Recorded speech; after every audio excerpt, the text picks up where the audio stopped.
Bonjour à tous et bienvenue à ce webinaire à propos de la scalabilité de la plateforme Bonita.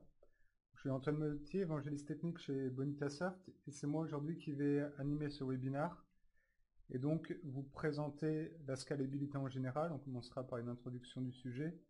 Ensuite, on se focalisera sur la plateforme Bonita et comment on traduit cette problématique de scalabilité sur la plateforme. Et le webinaire sera également l'occasion d'une démo. Tout au long du webinaire, n'hésitez pas à poser vos questions en utilisant l'interface de GoToWebinar. J'y répondrai souvent principalement en fin de session au cours de la démonstration. Et pour information également, ce webinaire est enregistré et la vidéo sera disponible sur le site web de BonitaSoft. Également, si lors du webinaire vous rencontrez des problèmes techniques liés à la qualité du son, n'hésitez pas à me le signaler également dans le chat de GoToWebinar, afin que j'essaye de corriger ça si un problème survient de notre côté.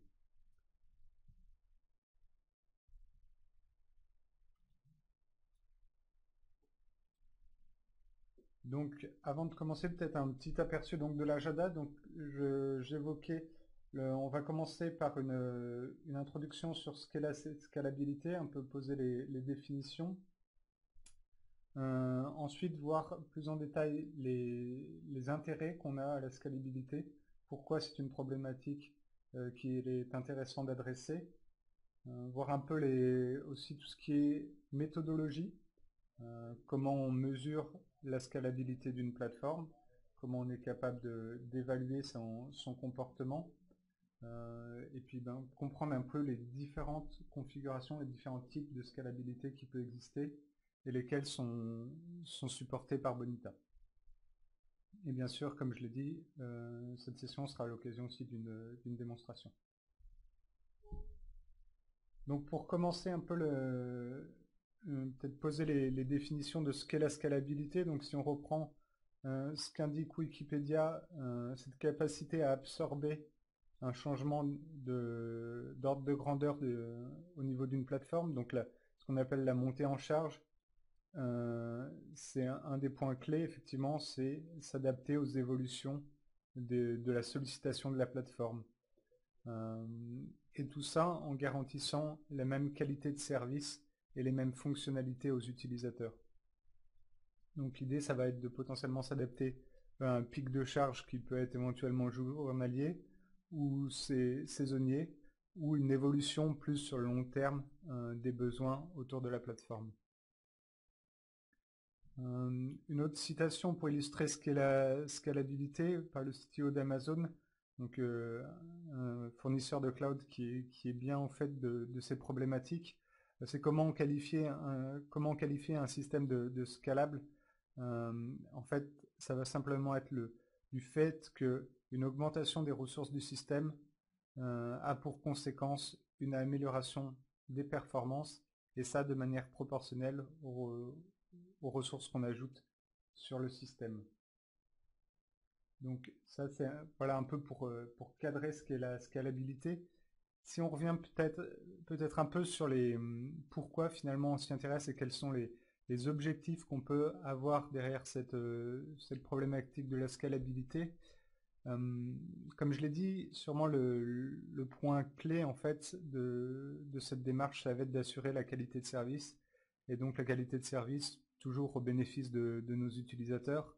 Ça va être directement pour les utilisateurs s'ils interagissent directement avec la plateforme Bonita dans le cas qui nous intéresse, ou éventuellement si c'est des systèmes tiers qui interagissent avec Bonita, in fine ça se reflète toujours sur les utilisateurs, sur les volumétries, la réactivité de la plateforme. Ça va être toujours des points qui vont impacter l'utilisateur. Par contre, il est important de définir quel but on va rechercher dans cette démarche de scalabilité. Et là, on en a quelques exemples. On peut rechercher à réduire la durée d'exécution d'une instance de processus, par exemple. De bout en bout, on veut que les processus prennent moins de temps. Par exemple, pour un processus automatisé, on veut être capable d'en traiter plus dans la journée. La plateforme est peut-être saturée, on veut pouvoir en traiter plus. Ça va être des problèmes de scalabilité. Également, peut-être que on veut permettre à nos utilisateurs de traiter plus de tâches dans une même période de temps. Donc s'assurer que toutes les tâches soient disponibles au plus vite, que tous les traitements réalisés par la plateforme, tous les traitements automatiques, se déroulent le plus vite possible pour assurer la réactivité de la plateforme. Quelque chose qui intéresse surtout les utilisateurs, qui est très important dans la perception de la réactivité, ça peut se mesurer également au niveau des interfaces web. Les temps de chargement d'une interface web. Quand on parle de user experience sur les interfaces web, on trouve beaucoup de métriques pour identifier ces seuils qui sont dits acceptables pour l'utilisateur en termes de temps de chargement, de réactivité à un clic, etc. Ça peut être des buts recherchés, donc ça va être éventuellement plus loin que les données techniques brutes qu'on va pouvoir éventuellement mesurer, mais ça peut être une conséquence, un but recherché dans la démarche de scalabilité de la plateforme. Donc voilà, il y a de multiples buts qui peuvent être recherchés. C'est important, avant d'entamer une démarche pour évaluer la scalabilité d'une plateforme, de bien poser ces buts qui vont être peut-être plus tournés sur des problématiques métiers, utilisateurs finaux. Et ensuite, on va voir qu'on va les faire découler sur des métriques plus techniques qu'on va être capable de mesurer dans des tests de la plateforme. De manière générale aussi, cette scalabilité, c'est quelque chose qui est important parce que c'est difficile de prévoir comment va évoluer l'usage de la plateforme Bonita. Malgré tous les outils dont on dispose aujourd'hui, même en termes, je pense notamment en termes d'intelligence artificielle, il y a de plus en plus de composants, notamment dans Bonita, qui arrivent, qui peuvent aider à prédire ce qui va se passer, mais c'est sur l'usage d'une plateforme, par exemple, de nouveaux besoins fonctionnels, de nouveaux types d'applications qui seraient déployés. Ça, on va avoir du mal forcément à l'anticiper. Également, de la même manière, s'il y a de nouveaux utilisateurs de la plateforme, ça va augmenter la charge. Ça peut être le cas, par exemple, dans une évolution de la société, une acquisition, par exemple. On se retrouve avec de nouveaux utilisateurs, il faut absorber cette charge. Ça va être des cas un peu typiques qui nécessiteront l'évolution de la plateforme. Donc si on regarde peut-être maintenant plus cet angle mesure et protocole de test, comment on va chercher à évaluer la scalabilité de la plateforme. C'est des choses qu'on a beaucoup étudiées dans les tests qu'on fait régulièrement sur la plateforme Bonita. Ces tests ne sont pas nouveaux, on parle aujourd'hui de la scalabilité, mais la plateforme Bonita, dès la version 6, a réellement été conçue pour être scalable, pour être en mesure de tirer parti, notamment on le verra, de configuration en clustering pour absorber la charge. Et donc on a défini en interne des protocoles de test et des métriques pour suivre la scalabilité. Mais en fonction de votre usage, les métriques peuvent être différents. Nous, on a des métriques qui vont être d'ordre peut-être plus générique sur la plateforme, en termes de capacité de traitement d'instances, de processus, mais en fonction du but recherché, il y aura probablement des métriques différentes éventuellement à rajouter. Donc on a ici des exemples, hein. Le temps de réponse d'une API, vous appelez une API pour démarrer une instance de processus, en combien de temps vous obtenez la réponse, le temps d'exécution d'une instance, ça peut être une instance de processus entre le début et la fin de l'instance de processus, ou d'une étape unitaire d'une instance de processus. Mais ces métriques, on va devoir les mettre dans un contexte, les mesurer dans un contexte, et c'est là que le protocole devient important sur la manière de mesurer, le scénario qu'on va dérouler pour mesurer cette performance. On parle notamment des problématiques de profil de charge qui peuvent être injectés sur la plateforme. Par exemple, on peut demander à la plateforme Bonita de démarrer 100 000 instances. Alors il va falloir faire 100 000 appels pour démarrer ces instances. Soit on les fait de manière séquentielle, soit éventuellement on cherche à les paralléliser. Donc c'est là où le composant qu'on utilise pour dérouler le test est important, dans cette capacité éventuellement à paralléliser les appels. Mais si on a une machine unique, potentiellement, même si on parallélise les appels, à un moment on peut saturer les ressources de l'injecteur, que ce soit en termes de processeur, de réseau. Donc potentiellement on va chercher à avoir plusieurs injecteurs sur différentes machines. On voit qu'il y a tout un protocole de test à définir parce qu'on a de multiples facteurs qui peuvent impacter nos mesures, nos métriques. Je pense notamment dans le cas de la plateforme Bonita, on sait que la performance est entre autres liée à la base de données, au temps de traitement des requêtes qui vont être effectuées sur la base de données. Donc le sizing du serveur de base de données est important, le type de machine qu'on va utiliser. Il y a le temps de traitement des requêtes qui peut éventuellement varier d'un fournisseur de base de données à un autre pour une même plateforme donnée. Il y a les aspects aussi latence réseau qui sont importants. Donc bien sûr entre Bonita et le moteur de base de données, vu que Bonita va faire beaucoup d'appels à la base de données, mais également dans le cas du protocole de test, c'est important aussi de mesurer ces aspects entre l'injecteur et la plateforme Bonita, parce qu'en fonction des performances réseau entre l'injecteur et la plateforme Bonita, si ces performances varient, potentiellement on va avoir une influence sur les valeurs mesurées, et donc on peut introduire des biais dans nos mesures. Un cas aussi que j'ai déjà rencontré chez un client, c'est aussi les problématiques de capacité de la plateforme en termes de disque, en termes d'IO. Un disque dur qui sature, par exemple par d'autres applications qui tourneraient sur la même plateforme où est hébergé Bonita, qui ferait des traitements importants sur le système de fichiers. Et ça a un impact sur les performances globales de la solution. Donc ça peut être de multiples points à mesurer et vraiment de définir de manière stricte le protocole à suivre pour mesurer la performance, pour que d'une mesure à l'autre, en fonction des évolutions qu'on peut faire en termes de plateforme, en termes de configuration, être sûr que l'évolution est bien liée au changement qu'on a introduit et pas un changement qui serait caché, typiquement voilà, une évolution du réseau, une évolution liée à d'autres applications qui s'exécuteraient sur les plateformes.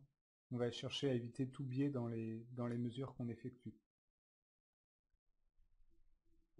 Alors, quand on parle de scalabilité, il y a un point important à préciser également, ça va être, est-ce qu'on parle de scalabilité horizontale ou verticale? Quand on parle de scalabilité verticale, on cherche en général à augmenter la performance matérielle d'une machine actuellement utilisée. Donc on peut imaginer un serveur dédié à Bonita.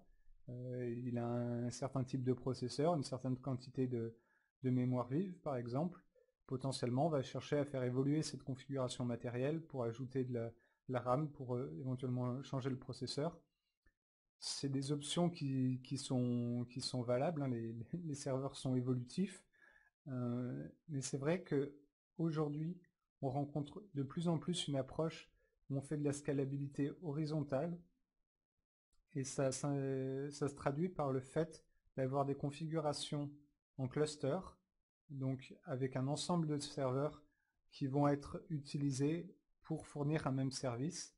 Et si la charge augmente, on va rajouter de nouveaux serveurs à cet ensemble de serveurs. Donc on fait grossir le cluster pour absorber la charge.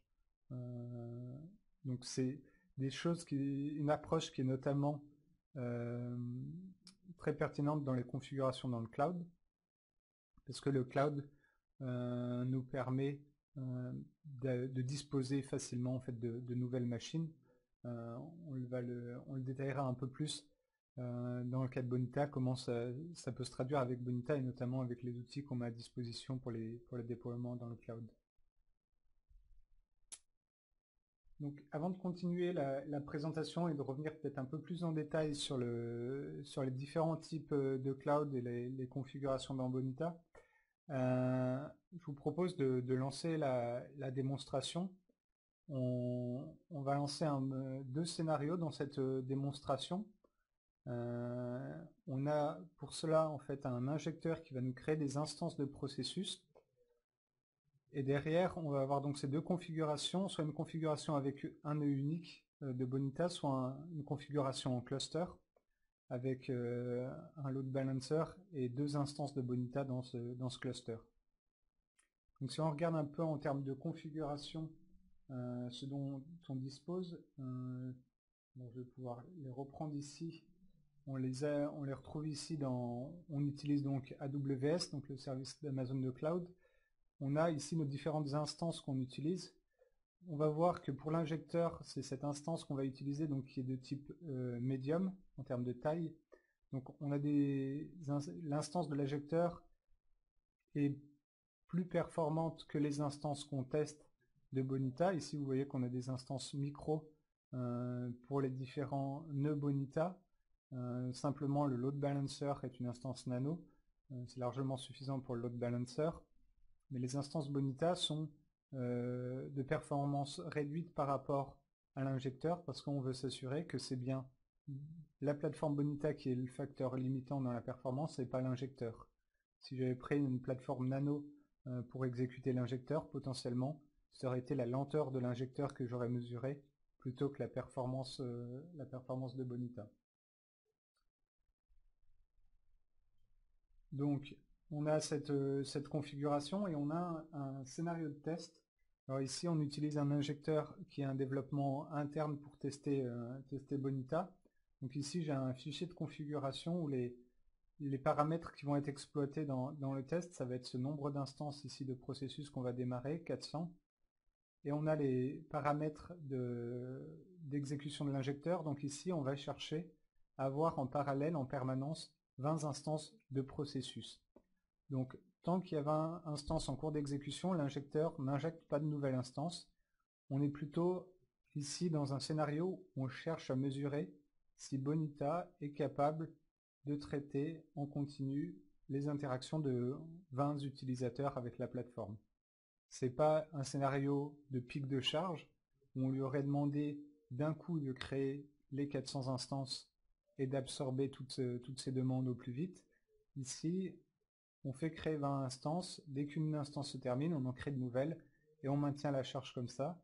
Et on va mesurer en fait le temps de complétion de toutes ces instances. Donc entre l'instant de début de la première instance et l'instant de fin de la dernière instance et voir comment ça se comporte en fait entre la configuration avec un seul nœud et avec plusieurs nœuds. Donc ici, je suis connecté sur ma machine de l'injecteur, donc sur AWS, cette instance Medium, et je vais démarrer l'injecteur. Donc ici avec le premier test sur un nœud unique. Donc ici on va voir l'injecteur qui déploie le processus et qui commence à mettre en parallèle l'exécution de ces différentes instances de processus. Je peux me connecter à la plateforme Bonita qui est utilisée ici. Voilà, on va se reconnecter à la plateforme et on peut observer en fait les différentes instances en cours d'exécution. Si je regarde ici le nombre de cas ouverts, on constate qu'on a en permanence ici 20 cas ouverts. Et dans les cas archivés, ici, je vais pouvoir voir l'évolution du nombre de cas qui est traité par ma plateforme. Donc, on va dérouler un premier test comme ceci. On va laisser le test se dérouler. Je vais continuer la présentation. Et ensuite, on viendra, par comparaison, dérouler le test dans notre environnement en cluster.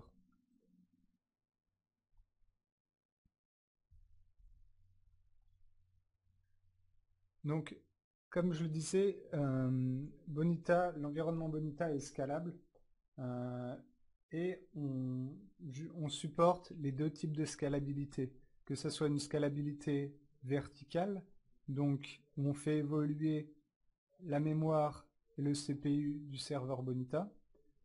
Il faut savoir qu'en général, le premier facteur limitant qu'on rencontre chez une plateforme chargée, ça va plutôt être tendance à être la mémoire vive. Donc augmenter ces ressources se traduit par une augmentation de la performance de Bonita. Sachant qu'il faut toujours veiller aussi à la qualité de ce lien avec le serveur de base de données. C'est pour ça ici, par exemple, dans le cas d'un déploiement dans le cloud, on cherche à mettre dans un même data center, dans un même environnement, le serveur Bonita et la base de données. On va toujours chercher à les garder proches. Mais comme je le disais, la scalabilité verticale, c'est pas forcément l'approche la plus simple pour une scalabilité pour une scalabilité dans le cloud notamment. On a plus de flexibilité en général à ajouter des machines, donc on va plutôt chercher à faire une scalabilité horizontale où on ajoute des nœuds. Donc c'est des choses qu'on fait facilement, notamment avec Bonita. On propose cet outil qu'on appelle BCD, qui se charge entre autres de l'automatisation du provisioning des plateformes Bonita dans le cloud. Donc on supporte actuellement AWS, mais le support de Azure devra arriver en fin d'année. Et en fait, cet outil va permettre de très simplement déployer un serveur Bonita dans le cloud et de déployer également des configurations cluster. C'est comme ça que j'ai mis en place l'environnement de la démo. On a un scénario qui décrit le type d'instance qu'on souhaite déployer, le nombre de nœuds du cluster, et automatiquement l'outil met en place une instance de load balancer, crée les instances pour les bases de données ou utilise une base de données as a service, par exemple RDS dans le cas d'AWS, si on le souhaite, et nous fournir un environnement prêt à l'emploi. Donc la particularité de l'environnement en cluster, donc la scalabilité horizontale, c'est qu'on va avoir ce load balancer donc pour l'équilibrage de charge entre les différents nœuds. Donc potentiellement, dès que vous ajoutez un nœud, le load balancer a connaissance de ce nœud et va commencer à l'exploiter pour les nouveaux processus qui démarrent. Et aussi, un des gros gains que je n'ai pas encore évoqué sur cet aspect scalabilité horizontale, c'est cette haute disponibilité qu'on garantit aux utilisateurs. Parce que on a cette redondance de serveurs, donc si un serveur rencontre un problème technique, une défaillance, du fait du cluster, le balancer va réorienter le trafic sur l'autre nœud et on garantit la haute disponibilité. Donc c'est un peu un bonus de cette scalabilité horizontale, c'est de garantir la haute disponibilité.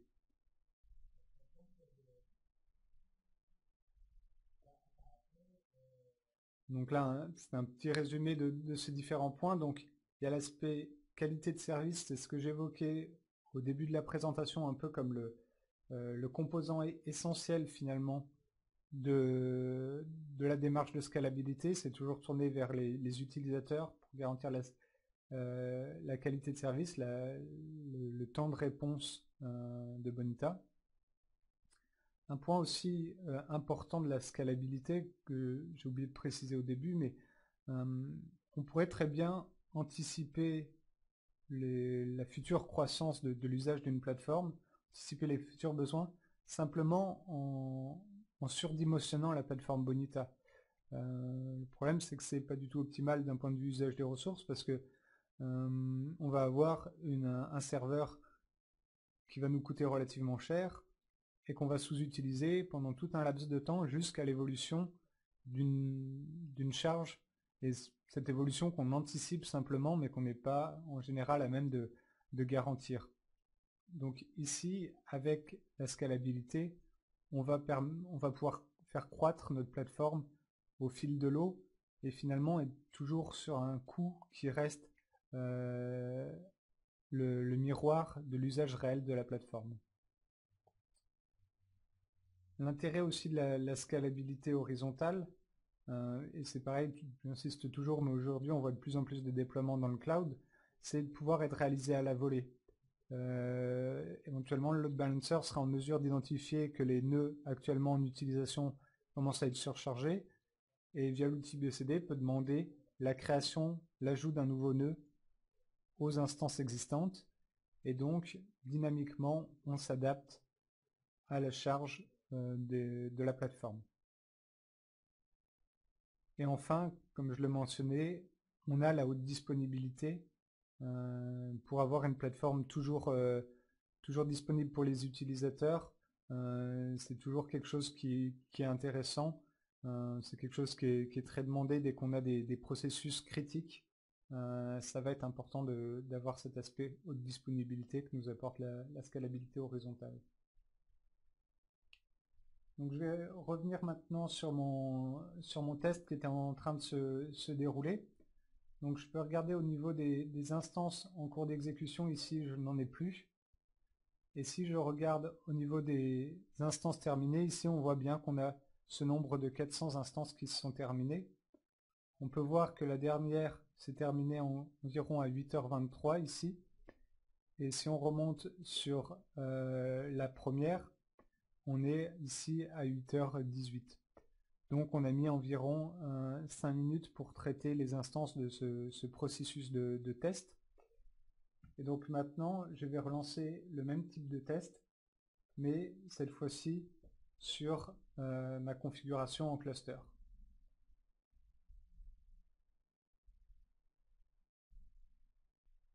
Donc cette fois-ci, on va lancer l'injecteur sur notre environnement en cluster. Donc l'injecteur va cibler le load balancer pour créer les différentes instances de processus. Donc ici, on démarre l'injecteur et on va pouvoir aller voir, pareil toujours en se connectant sur le Bonita portal, les différentes instances qui s'exécutent en parallèle. Donc ici, je vais retrouver mes différents cases de processus. Et donc actuellement, on va avoir, de la même manière que précédemment, on retrouve toujours nos 20 cases en parallèle. Et on va pouvoir voir progressivement les cases terminées s'accumuler. Donc on voit ici qu'on a déjà par exemple 30 cases accumulées.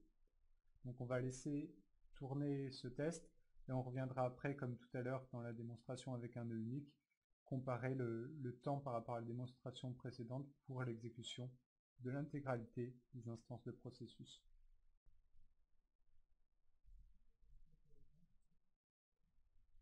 Donc pour rappeler peut-être un peu ce qu'on a vu au début et le pourquoi de l'intérêt de la scalabilité et de comment on identifie finalement les situations où la scalabilité peut être intéressante, on va souvent revenir sur ces thématiques de qualité de service et de criticité des processus.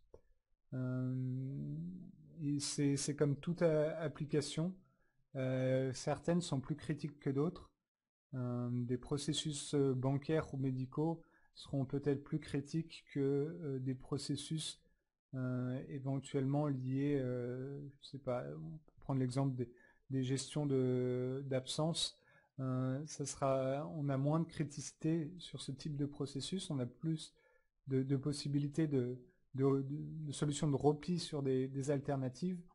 Donc en fonction de la criticité, dès qu'on identifie un processus critique qui impacte directement l'activité, il peut être utile de considérer la scalabilité, notamment la scalabilité horizontale, pour ces problématiques de haute disponibilité.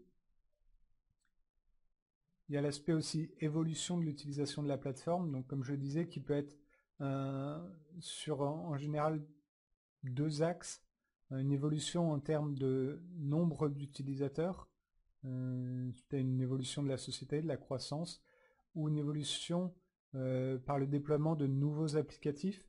La plateforme Bonita peut être utilisée dans un premier temps seulement dans un service de l'entreprise pour un type de processus, et finalement cette démarche répliquant dans d'autres services pour d'autres usages, il est nécessaire d'absorber cette nouvelle charge, éventuellement aussi peut-être par les traitements réalisés. Je pense notamment à tout ce qui peut être traitement graphique, traitement de génération de PDF, ce genre de choses qui peuvent être un peu lourdes en termes de ressources CPU. Il peut être utile, voilà, de pouvoir faire évoluer la plateforme par rapport à ces nouveaux usages. Il y a aussi les problématiques qui ont moins été évoquées dans cette présentation, mais d'évolution via des pics de charge de la sollicitation de la plateforme. Typiquement pour des activités qui seraient réalisées tous les trimestres, s'il y a une activité qui est vraiment périodique à forte volumétrie, on peut potentiellement faire croître la plateforme pour absorber cette charge. Par exemple, allouer des instances EC2 sur cette semaine qui traiterait ce pic de charge, et ensuite rabaisser la plateforme à son niveau de charge habituel. Je pense notamment à des exemples de cas d'utilisation de Bonita chez un de nos clients qui l'utilise dans des processus liés à des élections. C'est effectivement des choses qui n'arrivent pas tous les jours. Donc la plateforme va principalement être utilisée, même si ce n'est pas exclusivement son utilisation, mais va principalement être utilisée sur des périodes très courtes avec une forte volumétrie. Donc dans ce cas-là, il faudra être en mesure d'absorber ce pic de charge, mais il serait difficile de justifier d'avoir en permanence l'infrastructure nécessaire à l'absorption de ce pic. Donc grâce à la scalabilité de la plateforme, il est possible d'ajuster le dimensionnement pour absorber ces pics. Et comme je le disais, on est souvent dans des stratégies cloud pour ce type de déploiement. Sur AWS et notamment avec l'outil BCD que fournit Bonita, il est très facile d'ajouter des nœuds et d'implémenter cette scalabilité. Le point que j'aimerais rappeler avant de revenir sur la démo et peut-être de passer aux éventuelles questions que vous pouvez avoir, c'est de bien analyser quel est le but recherché avant de définir les métriques et le protocole de test pour évaluer la scalabilité d'une plateforme. C'est pas du tout la même chose de vouloir pouvoir traiter en continu l'activité de 100 utilisateurs que de vouloir traiter l'activité et la création de 10 000 instances sur un laps de temps de 2-3 heures. On n'est pas sur le même profil de charge, donc on n'aura pas le même scénario de test pour évaluer la scalabilité. Ça n'a pas les mêmes conséquences sur une plateforme et sur le déroulement des instances. En fonction de la logique qui est appliquée, est-ce que la priorité entre chaque instance, entre les différentes tâches de processus, on n'observera pas les mêmes résultats en fonction des scénarios de test qu'on va dérouler. Et rappeler également que ce point essentiel de la scalabilité horizontale qui apporte la haute disponibilité, donc in fine une garantie supplémentaire sur la qualité de service. Donc on voit maintenant que l'injecteur a terminé son travail ici. Et si on revient sur le portail et qu'on rafraîchit la liste des cas actuellement ouverts, on voit que cette fois-ci, cette liste est vide. Si on regarde par contre celle des cas qui ont été terminés, on constate qu'on a bien nos 400 instances de processus qui se sont terminées. On peut comparer l'heure ici 3:19 de la fin de l'exécution à comparer à celle du début d'exécution qui était à 3:17. Donc on a en gros environ mis 2 minutes pour exécuter l'intégralité des instances de processus qui précédemment nous prenait environ 4 à 5 minutes.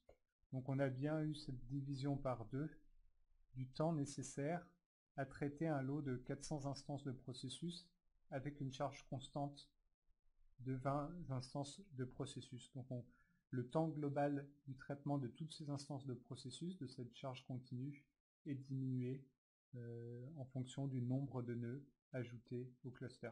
Donc on a ici une démonstration pour ce scénario de test du réel intérêt en termes de performance de l'ajout d'un nœud à un cluster. Si vous avez des questions autour du clustering, n'hésitez pas à les poser maintenant. Sinon également, vous pouvez nous contacter via le formulaire sur le site bonitasoft.com si vous avez besoin de plus de précisions sur ce sujet. On sera en mesure d'apporter toutes les précisions, peut-être plus liées à vos scénarios particuliers de test et notamment sur comment vous assistez dans les tests, la mise en place de tests liés à votre plateforme. Il faut savoir qu'actuellement, l'outil d'injecteur est un développement interne de Bonitasoft, mais à terme, il sera disponible comme une partie du module BCD, donc pour pouvoir mettre à disposition l'outillage pour tous les utilisateurs, tous les clients de Bonita, afin qu'ils puissent dimensionner au mieux leur plateforme. Alors, en termes de performance, on pose la question sur les différentes configurations, notamment qu'on supporte.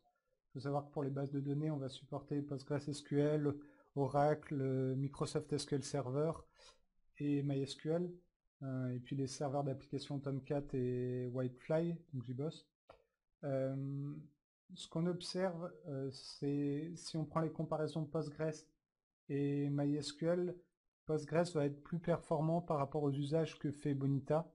C'est vrai qu'il y a cette conception de MySQL qui avait été tournée beaucoup vers la performance en termes de lecture, alors que du fait de l'exécution et du suivi et de toutes les informations qu'enregistre le moteur Bonita, et il a besoin aussi de faire beaucoup d'insertion. Donc en général, entre les deux, on aurait plutôt tendance à recommander Postgres. Entre Oracle et SQL Server, j'ai pas de détails sur les performances. Idéalement, ce serait plutôt Oracle qui serait à recommander du fait du support des transactions qui est disponible de manière native dans la solution SQL Server. Il y a des ajouts au niveau configuration, c'est quelque chose qui est supporté par SQL Server, mais qui est peut-être moins évident à la mise en œuvre. En général, ce qu'on observe chez nos clients, c'est que ça va être principalement pour de l'open source du PostgreSQL qui va être déployé. Et après, c'est en fonction des usages qui sont déjà en place que la base de données va être choisie éventuellement entre Oracle et SQL Server. Si un administrateur de base de données spécialisé SQL Server est disponible, en général, c'est ce type de base de données qui est déployé. C'est un choix qui est plutôt pertinent car il y a les compétences si nécessaire pour administrer le serveur. Donc on ne va pas forcément pousser une base en particulier, mais s'il faut en choisir une, je dirais pour l'open source, ce serait plutôt le Postgres et pour le propriétaire plutôt Oracle. Entre les serveurs d'application, en général, on va plutôt préférer Tomcat pour sa légèreté. En termes de performance, j'ai pas en tête de comparaison de performance entre les deux serveurs d'application. Il faut savoir que le Transaction Manager qu'on déploie dans Tomcat ne supporte pas les transactions sur SQL Server, donc dans ce cas-là, on est forcément sur du Whitefly. En général, c'est ce qui pousse, ce qui favorise ce serveur d'application.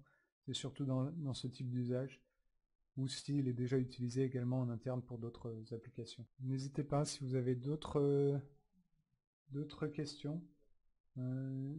Sinon, donc je le mentionnais, il y a le formulaire de prise de contact si vous avez des questions qui vous viennent par la suite. Et également, il y a le forum communautaire qui permet de nous contacter. En général, plusieurs personnes de la société répondent sur ce forum et peuvent vous fournir des éléments autour du cluster et de ce type de configuration. Je vous remercie pour votre participation. Je vous souhaite à tous une bonne journée. Merci.